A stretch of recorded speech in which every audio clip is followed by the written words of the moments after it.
आणि यानंतर आपण सुरुवात करूया टॉप 18 न्यूजला।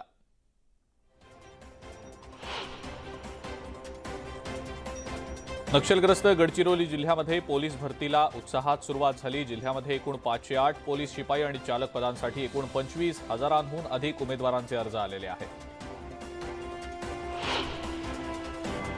नाशिक जिल्ह्यातल्या अनेक भागांमध्ये वाळूसह गौण खनिज उत्खननावर ठोस उपाय करण्यात आलेले आहेत। आता थेट ज्या ठिकाणाहून वाळू उपसा किंवा गौण खनिजाची चोरी होईल त्या ठिकाणच्या संबंधित अधिकाऱ्यांवर कारवाई केली जाणार आहे।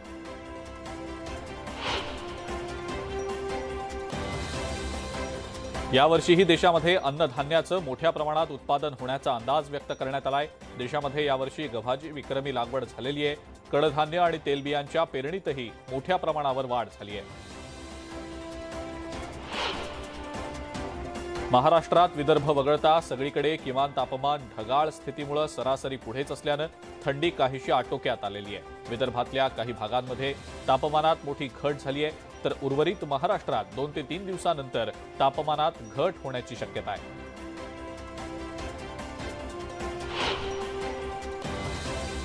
मुंबईकरांना पुन्हा एकदा हुडहुडी भरणार आहे। मुंबईतलं तापमान पुढचे 2 दिवस किमान 16 ते 17 अंशांदरम्यान राहण्याची शक्यता आहे।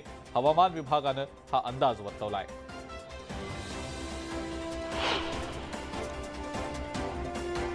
गेली 13 वर्ष मुंबई गोवा महामार्गाचं काम रखडलं आहे। हा महामार्ग होळीपूर्वी पूर्ण करण्याच्या मागणीसाठी स्वाक्षरी मोहीम राबवली जाते।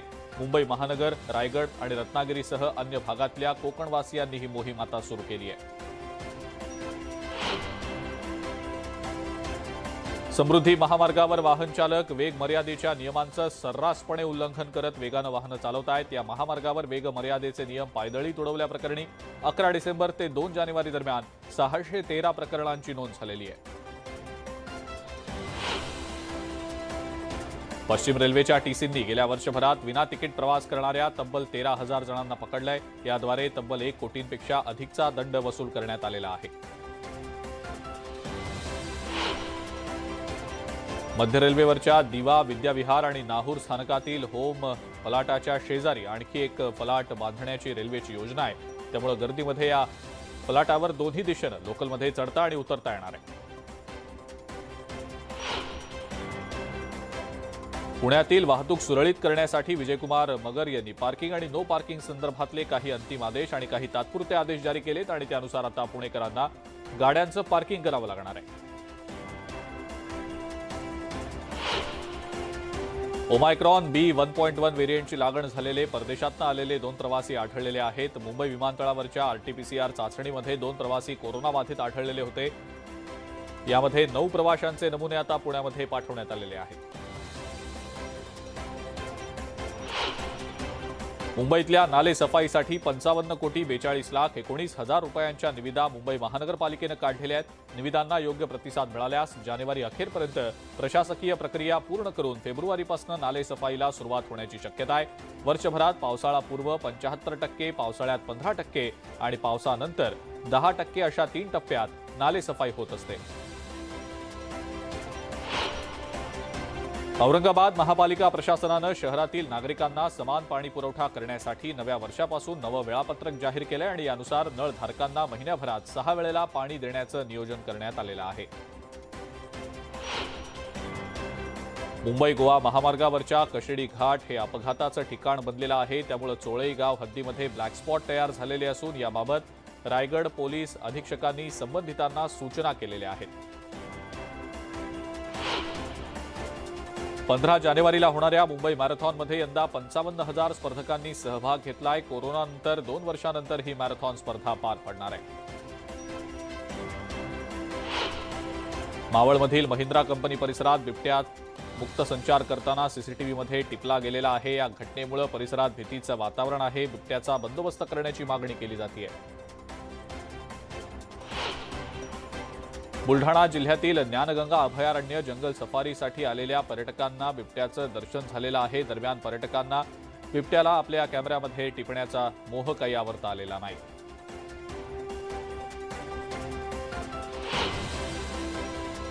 बुलढाण्यातल्या संग्रामपूरमधील वानखेड इथं जगदंबा माता यात्रा महोत्सवाला सुरुवात झालेली आहे। या यात्रोत्सवाला पंचक्रोशीतल्या आबालवृद्धांनी हजेरी लावली। या महोत्सवात अनेक भाविकांनी महाप्रसादाचा लाभ घेतला।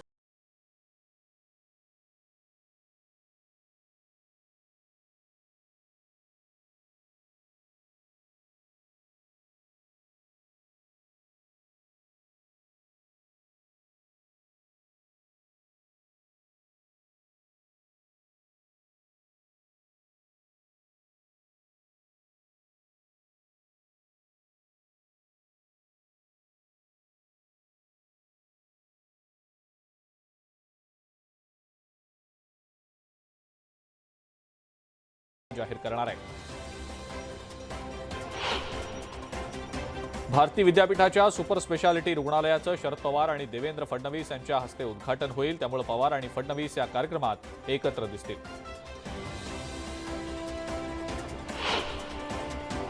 विरोधी पक्षनेते अजित पवार कोल्हापूर दौऱ्यावर आहेत। ट्रॉमा केअर सेंटर आणि उपजिल्हा रुग्णालयाच्या भूमिपूजनाच्या कार्यक्रमाला अजित पवार हजेरी लावणार आहेत। चंदगडमध्ये अजित पवार यांच्या उपस्थितीत एक शेतकरी मेळावा देखील पार पडणार आहे।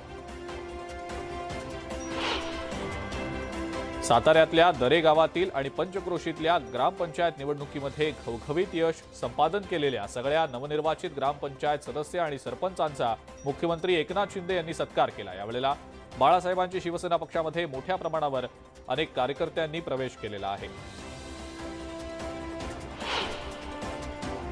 मनसेचे नेते प्रकाश महाजन यांनी उद्धव ठाकरे यांच्या पत्नी रश्मी ठाकरेंवर जहरी टीका केलेली आहे। नवऱ्याच्या मुख्यमंत्री पदामध्ये रस नव्हता तर मुलाला मंत्री करायचं होतं, अशी टीका प्रकाश महाजन यांनी नाव न घेता रश्मी ठाकरेंवर केली आहे। राज्य मंत्रिमंडळ विस्तारावरून आमदार बच्चू कडू अस्वस्थ आहे। मंत्रिमंडळ विस्ताराबाबत एक घाव दोन तुकडे करून टाका। विस्तार करायचा नसेल तर स्पष्ट सांगा। विस्तार नाही केला तरी आम्ही शिंदेंसोबत राहूच, मात्र हा भुलाबाईचा खेळ थांबवला पाहिजे, अशी प्रतिक्रिया बच्चू कडू यांनी दिलेली आहे।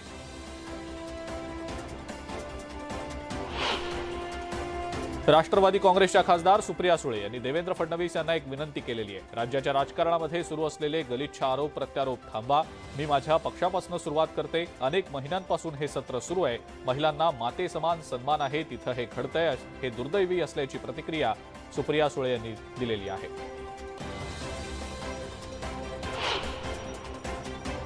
भाजपचे आमदार नितेश राणे यांच्यावर टीका करताना राष्ट्रवादी काँग्रेसच्या नेत्या विद्या चव्हाण यांची जीभ घसरली आहे। 1.5 फुटाचा आमदार 3 फुटांची जीभ असल्यासारखं बोलतो, अशा शब्दात विद्या चव्हाण यांनी नितेश राणे यांच्यावर सडकून टीका केली आहे। अजित पवार यांच्यावर बोलण्याआधी तुम्ही कोण आहात याचा विचार करा, असंही विद्या चव्हाण यांनी म्हटलंय।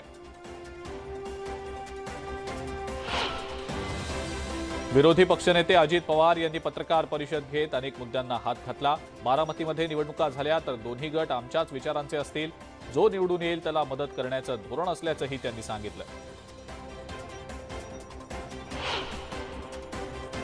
संभाजी भिडेंनी मुख्यमंत्री एकनाथ शिंदे यांची भेट घेतलेली आहे। मुख्यमंत्र्यांच्या दरे या गावात दोघांची भेट झाली। यावेळेला खासदार डॉक्टर श्रीकांत शिंदे देखील उपस्थित होते। या दोघांमधल्या भेटीचं कारण अद्याप कुलदस्त्यातच आहे।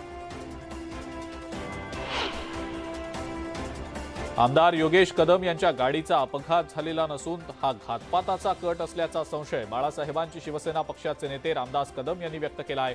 तर अनिल परबांनी उद्धव ठाकरेंच्या वतीनं आमदार योगेश कदम यांना राजकारणातनं संपवण्याचा प्रयत्न केला होता, असा आरोपही रामदास कदम यांनी केला। अलिबागचे आमदार महेंद्र दळवी यांनी संजय राऊतांवर टीका केली आहे। महेंद्र दळवींनी राऊतांचा उल्लेख तमाशातला कलाकार असा केलाय, तर राऊतांमुळेच 40 आमदार बाहेर पडल्याचंही दळवी यांनी म्हटलंय।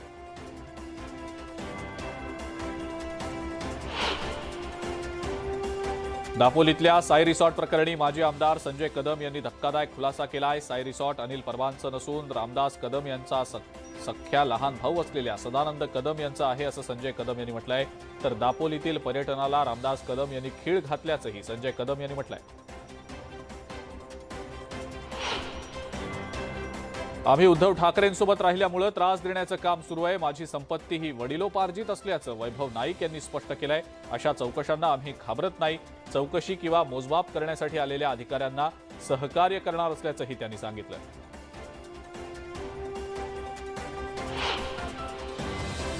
बाळाराम पाटील यांना पुन्हा विधान परिषदेत पाठवणार असा निर्धार महाविकास आघाडीनं केलेला आहे. कोकण शिक्षक मतदारसंघाच्या निवडणुकीत त्यांना पाठिंबा देत असल्याचं महाराष्ट्र राज्य शिक्षक सेनेनं सांगितलंय.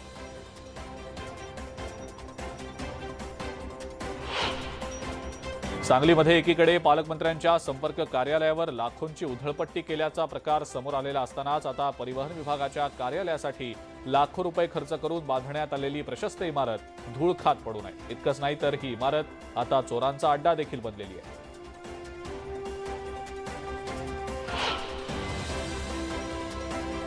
कराडवरून मुंबईला बाईकनं निघालेले नरेंद्र पाटील प्रवीण दरेकरांना अचानक भेटले. यावेळेला त्यांच्या बाईकनं दरेकरांना चांगलीच भुरळ घातली. पाटलांच्या बाईकवर बसून दरेकरांनी ती कशी चालवली जाते याचा अनुभवही घेतला.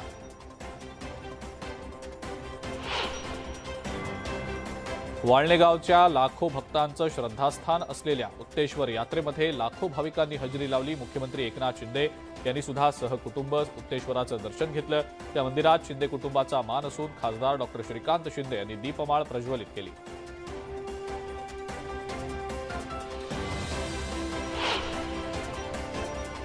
आणि यानंतर राष्ट्रीय आणि आंतरराष्ट्रीय विश्वातल्या टॉप 18 न्यूज पाहूया. छत्तीसगडच्या बिजापूर भागामध्ये रस्त्याच्या मधोमध आयईडी बॉम्ब लावण्यात आलेला होता. बेचापाल ते एटेपाल दरम्यानच्या रस्त्यावर 25 किलो आयईडी स्फोटकं लावली गेली होती. सुदैवानं वेळीच माहिती मिळाल्यानं बॉम्बनाशक पथकानं घटनास्थळी पोहोचत आयईडी डिफ्यूज केली आहे. पश्चिम बंगाल एसटीएफनं हावडा इथून 2 संशयितांना अटक केली आहे. जिहादसाठी चिथावणी देत शस्त्रास्त्र जमा केल्याचा या दोघांवरही आरोप आहे. या कारवाई दरम्यान एक लॅपटॉप देखील जप्त केला गेला. दिल्लीतल्या सदर बाजार परिसरामध्ये भिंत कोसळल्यानं गोंधळ निर्माण झाला. या दुर्घटनेमध्ये एकाचा मृत्यू झालाय तर 3 जण जखमी झालेत. ही सगळी घटना एका सीसीटीव्हीमध्ये टिपली गेलेली आहे. उत्तराखंडमधल्या जोशीमठ भागात सुरू असलेल्या भूस्खलनाच्या घटनांनंतर सरकारनं आता इथं सुरू असलेल्या प्रकल्पांची कामं थांबवण्याचा निर्णय घेतलाय. प्रकल्पाची कामं थांबवल्यानं स्थानिकांनी सुटकेचा निश्वास टाकलाय. इथल्या अनेक घरांची पडझड झालेली होती आणि अनेक घरांमधनं पाणी गळत असल्याच्या तक्रारी आलेल्या होत्या.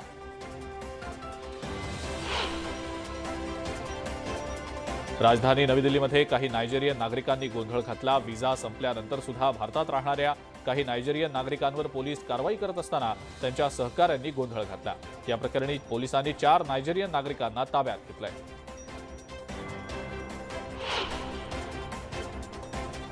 राजधानी दिल्लीतल्या धुक्याचा फटका इथल्या विमानसेवेला बसलाय. देश आणि परदेशातून येणाऱ्या अनेक विमानांना धुक्यामुळे विलंब होतोय. तसंच अनेक विमानांची उड्डाणं रद्द करावी लागल्यानं प्रवाशांच्या अडचणींमध्ये भर पडलेली आहे.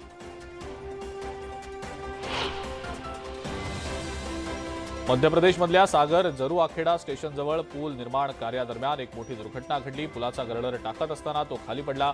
सुदैवानं या घटनेमध्ये जीवितहानी झालेली नाही. मध्य प्रदेशमधल्या सिंगरौलीमध्ये एका महिलेनं एका अधिकाऱ्याला चपलेनं मारल्याची घटना घडली. या घटनेचा व्हिडिओ चांगलाच व्हायरल होतोय. बिहारच्या सिवानमध्ये प्रशासनानं कारवाई करत दारूचा मोठा साठा जप्त केलाय. हरियाणातनं आलेले दारूचे 2 ट्रक पकडण्यात आलेत. एका ट्रकमध्ये बटाट्याच्या पोत्यांआड दारूच्या बाटल्या लपवण्यात आलेल्या होत्या तर दुसऱ्या ट्रकमध्ये सायकलच्या आडून दारूची तस्करी केली जात होती.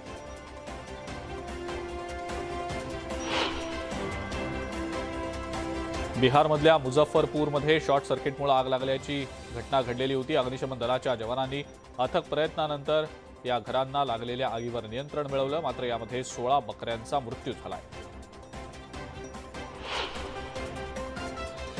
उत्तर प्रदेशच्या अलीगडमध्ये बिबट्या एका घरात शिरल्यानं मोठा गोंधळ उडालेला होता. वनविभागाच्या पथकानं तब्बल 3 तासांच्या अथक प्रयत्नानंतर बिबट्याला पकडण्यामध्ये यश मिळवलं. या बिबट्याला पाहण्यासाठी परिसरातल्या नागरिकांनी गर्दी केली होती. या बिबट्याला इटावा इथल्या लायन सफारीमध्ये आता ठेवण्यात येणार आहे. मध्य प्रदेशातल्या नर्मदापुरम सातपुडा व्याघ्र प्रकल्पामध्ये पर्यटकांना प्राण्यांच्या लीला बघायला मिळत आहेत. पर्यटकांना अस्वलाच्या कुटुंबाचं दर्शन झालं. पर्यटकांनी ही दृश्य कॅमेऱ्यामध्ये कैद केली आहे.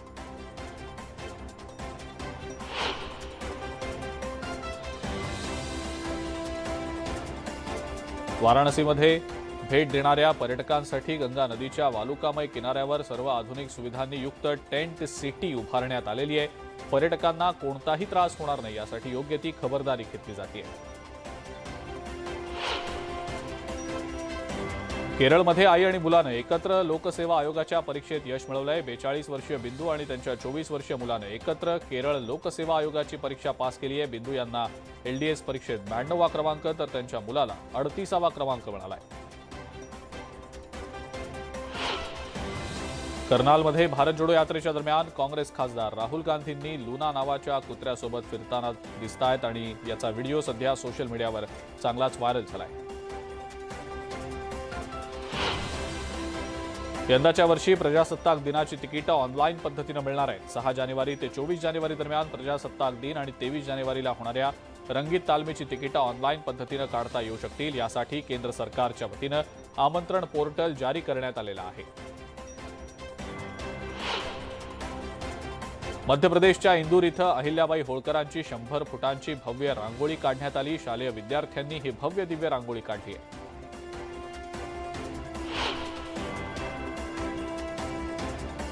पाकिस्तानमध्ये महागाईनं उच्चांक गाठलेला आहे. जीवनावश्यक वस्तूंचे दर शिगेला पोहोचल्यानं डाळ, तांदूळ आणि पीठ विकत घेण्यासाठी सर्वसामान्यांना रांगेत उभं राहावं लागतंय. असंच पीठ खरेदी करण्यासाठी गेलेल्या एका व्यक्तीचा रांगेतच मृत्यू झाला. या घटनेनं नागरिकांमध्ये सरकारबद्दल रोष निर्माण झालाय.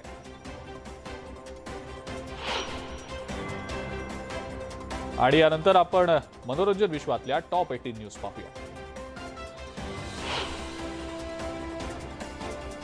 निर्माता दिग्दर्शक रोहित शेट्टी शूटिंग दरम्यान गंभीररित्या जखमी झाल्याचं समजलेलं होतं. त्यानंतर लगेचच रुग्णालयात जाऊन उपचार घेऊन तो सेटवर परतला. विश्रांती न घेताच त्यानं कामाला सुरुवात केल्यानं सगळेच जण त्याचं कौतुक करतायत.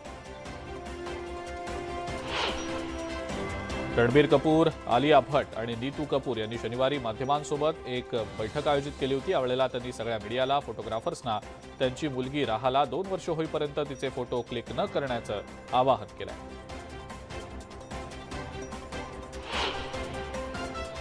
अभिनेत्री कंगना रनौत दिग्दर्शित इमर्जन्सी सिनेमाच्या शूटिंग दरम्यानचे नवनवीन फोटो कंगना आपल्या इंस्टाग्राम स्टोरीजवरनं शेअर करताना दिसतेय. सध्या या सिनेमातल्या एका गाण्याचं शूटिंग सुरू आहे. या सिनेमात एकूण 5 गाणी असून या गाण्यांची कोरिओग्राफी कृती महेश करणार आहे.